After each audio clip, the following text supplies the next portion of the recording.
gye buvuddeko omukulembeze w'eggwanga Yoweri Kaguta Museveni yakola enkyukakyuka n'alonda Lt.Gen.A Freeman Robert Mugabe okubeera ssentebe wa kkooti y'amagye etuula e Makindye ng'adda mu bigere ebya General Andrew Gutti.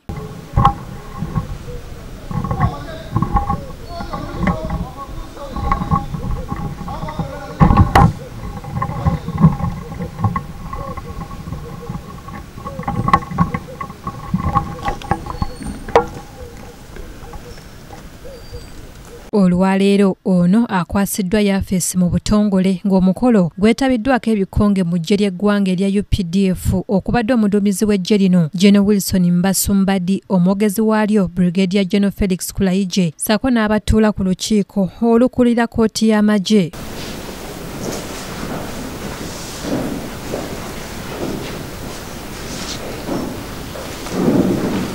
Bw'atyo Lt.Gen. Andrew Gutti akwasizza Mugabe yafeesi. So this is the report which will assist you in day-to-day activities of the court martial. Thank you. Ono mu kwogera kwe Lt.Gen. Freeman Robert Mugabe asabye bagenda okukola nabo mu buvunaanyizibwa obumwolekedde okukolera awamu. Empower you for enhanced teamwork, mindful that we deliver as a team. I'm simply a ship captain, but we collectively enjoy the scoreboard.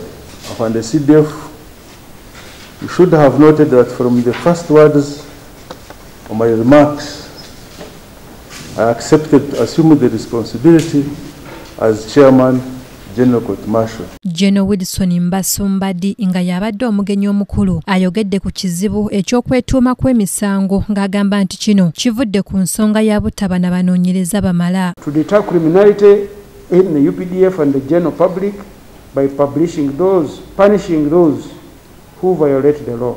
This makes all recognize, like I said, the consequences of deviating from the law. To ensure that natural justice and fairness in the implementation of the UPDF Act prevails to all persons without discrimination. Omwogezi wa UPDF Lt.Gen. Felix Kulayigye ategeezezza nti balina okusoomoozebwa okwebbula ly'ensimbi ezimala okutambuza emisango nga ssentebe wa kkooti omuggya amusabye okukuuma obudde. Gutti awadde n'omukisa gwa njawulo nti ekisanja kye kyaddizibwa bujja emirundi 6 gy'akoledde. Mu kiseera ekyo abadde ne misango egimu nga minene ddala gy'abadde ahandolinze oba akozeeko.